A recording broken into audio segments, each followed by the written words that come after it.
Hello, Marshall Marvels. This is Mr. Reyes. This is Computer Day. If you're watching this, good morning, good evening, good afternoon, whatever time of the day you are watching this. A little different today. I know you guys can't see me right now. Usually I have my camera on and you can see me in the corner. But today's a little different. Okay, so this week we're not going to be doing anything with the keyboard, with any of the alphabets or anything like that. Today, or this rotation, but today, if you're watching this, we are going to be doing a district assessment that HISD wants every student to do. So with the kids that are in person, the kids that are actually at school in person, whenever it's my day to go to them, we are doing this in class. So I'm making this video to walk you through what we are going through. Okay, so if you just follow along step by step, this is going to be super easy. The assessment, if you're in 3rd through 5th, it's 2 of them. If you're in K through 2nd, it's 3 of them. So I'm actually going to be logging in with a 2nd grader's profile who has already done the test. Okay, but it still lets me go in under his profile and redo the test. So if you just stick with me step by step, this will be super easy and we can knock it out in no time. Okay, so the first thing you're going to want to do is you're going to want to sign in to the hub.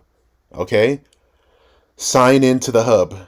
Now I've noticed that whenever I've asked kids to sign into the hub, and I ask them if they know how to sign into the hub or where the hub is at, they always take me to Clever. Clever is a part of the hub, but it's not necessarily the hub. Okay, so a quick way to get to the hub would be to type in HISD and then hub. HISD space hub. And then when you press enter, it's going to search. And this one right here, Power Up Hub. Houston ISD. That's going to be the one you're going to click on. Okay. Then you're going to get to a screen that looks like this.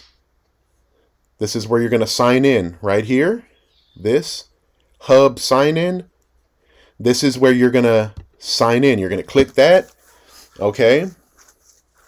Oh, well, it already signed me in. So what I'm going to do actually is I'm going to go back to show you guys.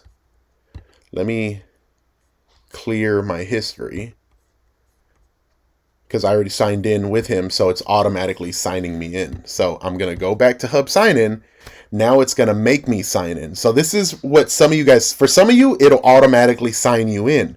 If it does that, then don't worry about this step. This is for the kids that if they are trying to get in and it's making them sign in. So here you're going to put in your S number. Whatever your S number is, you should know it by now. If you don't know it, then you need to message your teacher and ask him or her what your S number is and what your password is. Okay, so this is going to be your S number. This is the number that I put in here is not your number. This is the student that I'm using. This is his S number, but you're going to put in your S number here. Okay. Okay. That's his S number at online.houstonisd.org. Okay. And then I'm going to sign in with his password. No, I don't want to save it. Okay. So whenever you get signed into the hub, this is how your screen is going to look. It's going to have this power up. Up here, HISD, transforming teaching and learning. This is how your hub is going to look. For the most part. Yours is going to be a little different because this kid has his teacher and stuff. So your teacher's information and class and everything is going to be down here. But for the most part, it's going to look like this. So the next step you're going to want to take is you're going to want to come up here where it says courses. Click on this. And a drop-down menu is going to pop up, okay? And then you're going to want to go to all courses. click on this where it says all courses. When you click all courses, your screen is going to look similar to this. It may be a little different classes, whatever it may be. Go all the way to the bottom, and right here where it says Student District Training Course, EC, this is what you're going to want to look at. So go ahead and click on Student District Training Course. Okay. When you click on it, it's going to bring you here. Okay. Go ahead and click Show More. Okay. So it's going to show you all of this. Show More, but click Show More, but then scroll all the way to the top. Okay. So the first one you're going to do is this Hub and Technology Resources 2020-2021. The kid that I'm using, he's in the second grade, so his is going to say grades pre-K through second grade. If you are in the third, fourth, and fifth grade, whenever you get here, it's going to say Hub and Technology Resources 2021, but it's going to say grades 3 through 5. Okay? Yours is going to be a little different, but it's still going to be pretty much the same. Okay? So when you get here, a lot of this stuff you already know. The Hub, signing in, how to navigate the Hub, Teams, Microsoft Teams. You guys have already been using Microsoft Teams for months now. You know how to log into Teams. You already know how to find your classes. You already know how to join a Teams meeting. Okay? So, you can go ahead and skip all of this because for the sake of time, I'm just going to have you skip all of that and come right here to where it says Hub and Technology Resources exam. So go ahead and click on this one. Okay. So then it's going to take you to a screen that looks like this. I already told you this kid already took it. He already took the test. You know, he took it whenever. Yours isn't going to have this. Yours is going to be blank right here because you haven't taken it yet. But yours is still going to have this green Start Test button. So go ahead and click this green Start Test button. And now, this is the part where I walk you through the actual test. Okay, look, it's only got 6 questions. It's a very short test, very easy.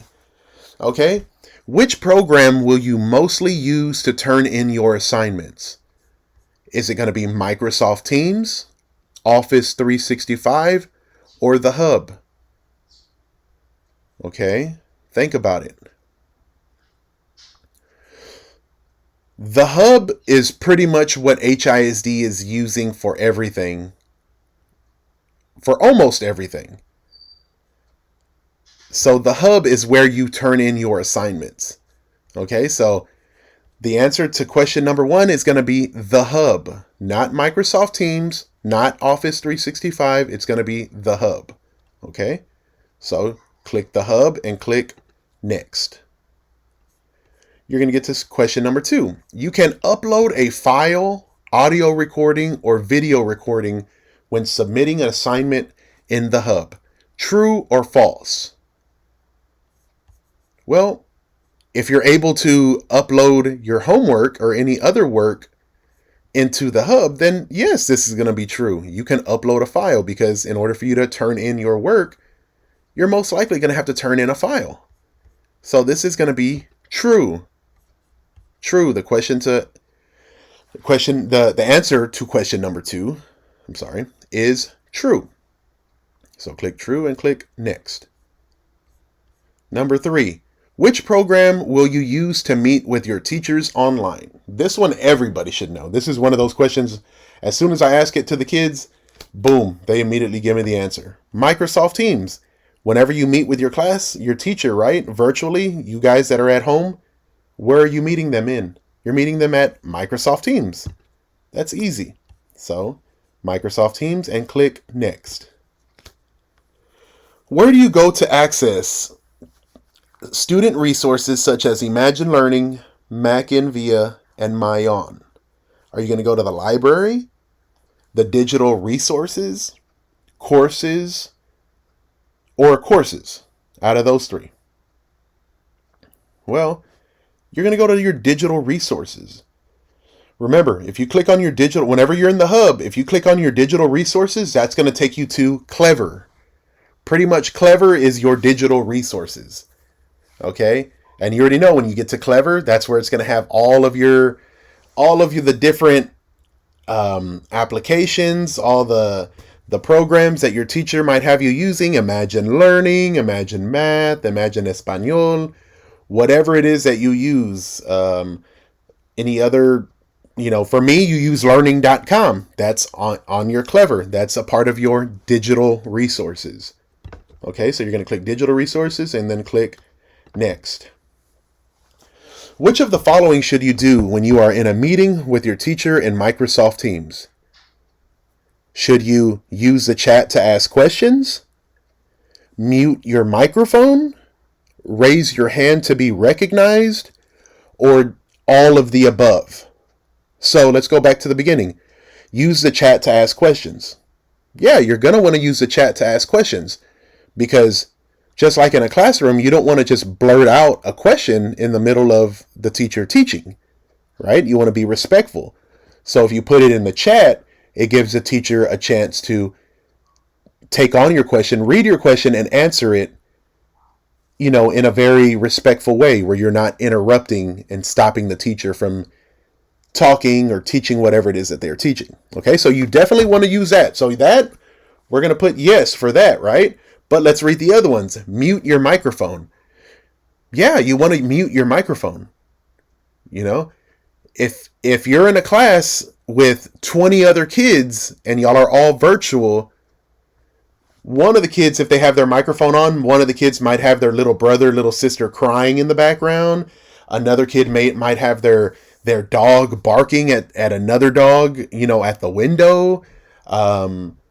Another kid might have their older brother or sister playing loud music in the back, or maybe mama or daddy is cooking and, they got their music on, or you just can hear the sounds of the kitchen, right? So imagine 20 different kids with their microphone on. It's going to be too much. You're not going to be able to pay attention to what the teacher is saying, what the teacher is teaching. And at the same time, the teacher is also not going to be able to pay attention because they have sound coming from 20 different microphones. So you definitely want to mute your microphone. Okay. Raise your hand to be recognized. Okay. And not raise your hand like yourself in the camera. No. On Microsoft Teams, there's a button where you can raise your hand, where if you have a question, your teacher will see something by your little picture. It'll be like a little hand, and it'll be in a bright yellow. So it'll let the teacher know that Isaac has a question, that Jose has a question, that Maria has a question, because they'll see that you have your hand raised. Okay? So if all three of these apply, if all three of these are true, then our answer is going to be all of the above. So let's click all of the above and then click next. Okay, question number 6. You will have access to Office 365 and Google Suite for education. This is yes. Okay, this is a tricky one because some classes don't use, some teachers don't have their kids using Word and Excel and PowerPoint. Maybe the older classes, but some of the younger classes don't. Okay, but for the sake of this test, yes, because you do have access to it. All the kids do have access to it. Whether or not your teacher uses it, that's upon your teacher. Teachers are different, And then you're going to press complete test. When you press complete test, you'll see another window pop up and it'll say you're about to exit the test, and just click OK. Okay, so then whenever you click OK, it's going to take you to a screen that looks like this. It'll say you cannot see the results. That's okay. Click the arrow button, this one right here, and it's going to take you to the last slide, and it's going to say, students, thank you for completing the course. All right, cool. So then click this X right here, okay? Not the small X, the big X. I'm using a Mac, so my X is over here on this side in the red. But most of you are probably using a PC, so your X button is going to be over here in this corner. But don't click the small X, click this X, the one that says close this plan. And then, boom, it'll bring you right back over here. Okay, so now we did that one. Remember, I said there's multiple tests. If you're in grades 3 through 5, you're going to have, you probably had a little bit more questions. Okay, but they're going to be kind of the same questions that are in. And if you're in grades 3 through 5, the hub and digital citizenship, this one, they combine them together. So you may have, this one only had what, 6 or 7 questions that the one that we just did. So for the grades 3 through 5, I think yours has like 11 questions, but they're going to be pretty much the same questions that you're going to answer over here. Okay? Because they combine them for some reason, but for the younger kids, they separate them. So we finished that one. So now let's go to COVID course. Pre-K through second COVID course. So now you're going to scroll and you're going to go right here. PK through second COVID final test. Go ahead and click that one. Once again, the student that I'm borrowing his account, he already finished it. So all of this stuff he already did. And I'm just walking you through it, because if I try to do it from my account, it's not going to show you the same. And I wanted you guys to be able to see it exactly how you guys would see it. Okay? Because this is the K through second, they use pictures, whereas for the 3rd through 5th, it's going to be letters. But it's pretty much going to be the same question. Which picture shows the correct way to wear a mask? Is it the top one or the bottom? It's going to be the top one, because the top one, the little girl is covering her nose and her mouth. In this one, she's just using it as to cover her chin. What good is that going to do? Her mouth is still exposed and her nose is still exposed. So we know that this isn't the answer. So it's going to be the top one. So click the top one and then click next. Okay. Which picture shows the correct way to stand apart? And also too, for you guys, if you want, you can also click this and it'll read you the question. Let me see. Oh, I have my volume down. Click on the picture that is the right way to stand apart. Then click on the next button at the bottom of the page. Okay, so if you click this play button, it'll read you the question. And it'll pretty much give you the instructions for that question. Okay, but you have me here with you, so I'm going ahead and read it. So which picture shows the correct way to stand apart? We have a picture here, and then we have another picture here. Notice it says 1, 2, 3, 4, 5, 6. They are 6 feet apart. Okay, this one right here, normally this would be okay, but remember, we have COVID going on right now. Before COVID hit, this would be acceptable. This would be a correct way to stand apart. But because of everything that's going on right now, remember, we have to social distance. We have to stand 6 feet apart. So, therefore, it's going to be this one, the bottom picture. So go ahead and click next. Which picture shows how many seconds to wash your hands with soap? We have one picture where they are washing their hands for 10 seconds. And then another one where they're washing their hands for 20 seconds. Which one? Is it 10 or 20 seconds? If you said 20 seconds, then you are correct. Remember, when you wash your hands, you want to wash your hands for 20 seconds. So whenever you wash them, just in your head, count to 20. 1, 2, 3, 4, 5, 6. And the whole time you're scrubbing your hands in between your fingers, on your palms, on your wrists, just get everything. Just get every single part of your hand. You want to make sure that you wash. Okay, and do that for 20 seconds. So we're going to click 20 and we're going to complete test. The COVID course is super short. I believe it's only three questions for the younger kids, But I think even for the 3rd through 5th graders, it's only like 3 or 4 questions. So complete test, and then we click OK. You are about to exit the test. OK. Then it'll bring you here, and here it'll tell you your answers. So as we see, we got them all right. Good. We got 100%. Good. Okay. So now we click the arrow button, and it's going to take us to the end. You did it. You did it. You finished the coronavirus course. Good job. Good job. All right. So we're going to click this X, the one that says close this plan. Boom. So we did the hub. And right now we just did the COVID course. Now we just got one more to do. Now we have digital citizenship. Okay, remember, for the older kids, digital citizenship, it's mixed in with the hub. That's why you guys only have 2 sections to do. But for the little kids, they separate them into 3 different sections. So the little kids actually have 3 parts that they got to do. So we are getting started on the 3rd part that the little kids have to take. Okay, so we're going to go ahead and come down here to digital citizenship exam. You see, it'll say digital citizenship. Scroll down, digital citizenship exam. Click this. Okay, once again, we see that our volunteer, that he already did it already, but we're going to go ahead and take it again, just so I can show you guys. Okay, so you're going to click that green start test button, and it's going to take you to question number 1. As we see, it's only got 4 questions. So this is a super simple, short assessment as well. Okay, so question 1. Should you get permission before getting on the internet?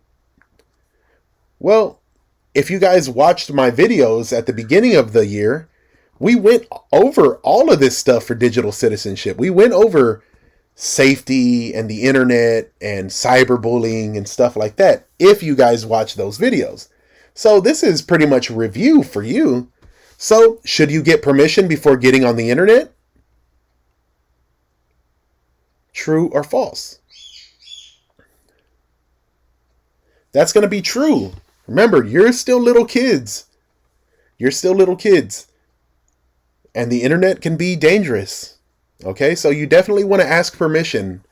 Ask your mom, your dad, your grandma, your grandpa, your tío, your tía, your older brother, your older sister, somebody. Ask an adult, somebody that you trust. Ask them if you can get on the internet. Ask for permission. So we're going to go ahead and click true, and we're going to click next. Okay. Question number 2. Which of the following statements best represents what you should do to keep safe on the internet? Should you only visit websites that are safe for kids? Okay, well, you are a kid, so you're definitely going to want to do this. Only visit websites that are safe for kids. You only want to go to those websites. You don't want to go to websites that are going to be just, maybe they might be too violent or something, like you don't want to go there. You're still a little kid. Only go to websites for little kids. So that's true. So let's go ahead and read the next one. Don't download anything unless a grown-up gives you permission to avoid computer viruses. Well, this is definitely something you want to make sure you follow. Don't just go on the internet on your computer and just start downloading anything and everything. Sometimes those files have viruses in them. Okay? Sometimes those things have viruses in them, and they can be damaging to your computer. Your computer will start messing up. Sometimes they can take information from your computer. Okay? So that's something we also want to follow. So we have 1. Yes, we want to follow that. We also want to follow number 2. And let's look at number 3. Use strong passwords and never share your passwords. This one, I know we for sure went over this towards the beginning of the year. Remember, I told you, don't share your passwords. Don't share your passwords with anybody. The only people that you should share your passwords with is your parents or your teacher, if it's for something for school. Okay? So, if all 3 of these are true, then we probably want to pick this last one, all of the above. All of the above, because all 3 of those are stuff that we want to follow as kids on the internet. Okay, so go ahead and click next. Question number 3. You should always ask for permission before posting anything about your friends online. So if you're going to post about your friend online, you probably want to ask for permission from them. You know, just imagine if it were the other way around. Imagine if you got onto the internet, you asked for permission to get on the internet, you got on, and then you saw that your friend was posting stuff about you, whether it be nice, whether it be something funny, whether it be something mean, whatever it is, you're probably going to see that and be like, why are they posting about me? You know, you probably would have been like, I wish they would have asked me for permission to post this picture or something like that. You get what I'm saying? So to keep on the safe side, just if you're going to involve any of your other friends in any of your postings or anything like that, it's probably a good idea to just ask for permission. Run it by them. Let them know, like, hey, that picture that we took the other day, I want to post that online. I want to post it to my Facebook or to my Instagram, whatever it is that you have. You should ask for permission, okay? So we're going to put true, and then click next. Okay, question number 4. You should balance your time using technology and other media with other life activities, family, friends, school, and hobbies. Okay, so it says you should balance your time using technology and other media with other life activities. So pretty much this is saying you don't want to be on the internet all day. You're on the internet, and then you go and play your video game, and then you go and watch YouTube, and then you go on TikTok. Okay, this is, first off, the answer is true. This is true. You want to balance your time. Balance your time with technology and doing other things. You go outside, go run around a little bit, be active. Go sweat. Go play with your friends outside, whatever it is that your parents are letting you do. There is a pandemic going on. Go ride a bike, go kick the ball around, go throw the ball around, throw a football, go play basketball, something. Do something outside. Spend some time with your family. Don't just be on the computer and in front of the TV the whole day. So this is what this is asking, and it's true. You want to be able to balance your time. Okay, so now we're going to complete the test. You are about to exit the test. Okay. And it'll give me the same thing. You cannot see the results. That's okay. We know that we got all the answers right, especially if you were following with me.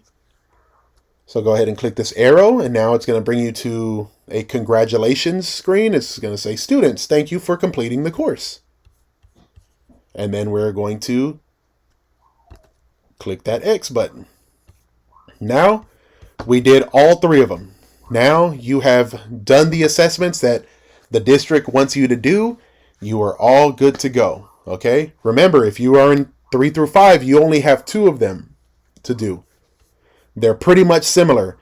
Some of the questions may be different. I don't have the login information for a kid who's in the 3rd, 4th, or 5th grade, but I will tell you right now that the questions are pretty much the same. And the questions that I didn't get for this kid that you guys are going to get, they're pretty easy questions. If you read them and you look at the answer choices, most of my kids, pretty much all of my kids have been able to answer the questions by themselves. I'll read it to them, and before I can even, say anything, they are already telling me what the right answer is. So it's super easy, super simple. Just please take the time to actually do it. Hopefully you were following along with me, because if you were, then you're already finished. Okay? So that's what this week is all about. Okay? That's what this week is all about. We will get back into computer and, keyboarding and stuff like that on the next rotation. But for this rotation, my bosses, the people that are in charge of me, they want me to make sure that I can get all of the kids to complete these assessments. Okay? So, anyways, that's the end of our lesson for today. You guys be good. Listen to your teachers. Listen to your parents. Stay safe. And hopefully I see you guys soon, okay? So have a good day. Bye.